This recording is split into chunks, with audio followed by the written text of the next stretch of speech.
বন্ধুরা, বিএনপি নেতা কর্মীরা, এমন একটি ভয়ঙ্কর অবস্থা ছিল যেদিন বিএনপির নাম নিতে ভয় পাইছে ভাই আমার। এই যে বিএনপির নাম নিতে ভয় পেয়েছে, কিন্তু শেখ হাসিনার অপকর্ম থেকে সে রেহাই পায় নাই।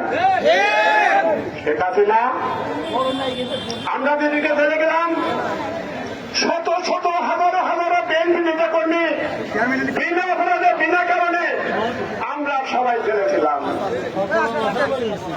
5ই আগস্ট বাংলাদেশে মুক্ত হইল, 6ই আগস্ট আমরা মুক্তি পেলাম। ওই দিনের কথা মনে পড়ে, জেলখানা সিরিয়ালে সিরিয়ালে আসামিদের বের করে দেওয়ার চেষ্টা করছে।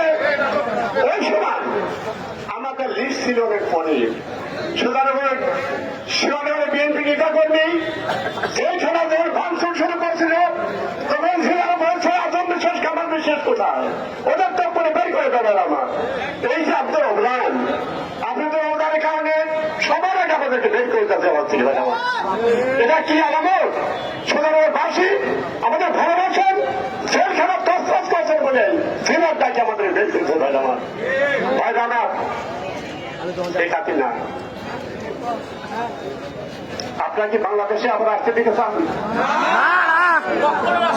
বাংলাদেশি বলে আসবে, শেখ হাসিনা বাংলাদেশে আসতে পারবে না, আসতে দেওয়া হবে না। আসতে দেবেন না, ঠেকাবেন কি করে? কি করে ঠেকাবেন? বিএনপি সংগঠনকে সংগঠিত করে বাংলাদেশের মাটিতে বিএনপির ঘাঁটি হিসাবে পরীক্ষিতভাবে পরিচয় করুন ভাই আমার। আপনারা জানেন, ভারপ্রাপ্ত চেয়ারম্যান তারেক রহমান লন্ডন থেকে দীর্ঘ 17 বছর এই দলটি পরিচালনা পেয়েছে ভাই আমার। তার কৌশলে হাসিনা যত অত্যাচার করুন, ভারপ্রাপ্ত চেয়ারম্যান তারেক রহমানের কুকৌশল উনি বুঝতে পারেন ভাই আমার। এই নেতা কত দক্ষ, কত অভিজ্ঞ, কত কুকৌশল দাঁড়িয়ে লন্ডন থেকে বাংলাদেশে এত মানুষকে মোটিভেট করে রাখা।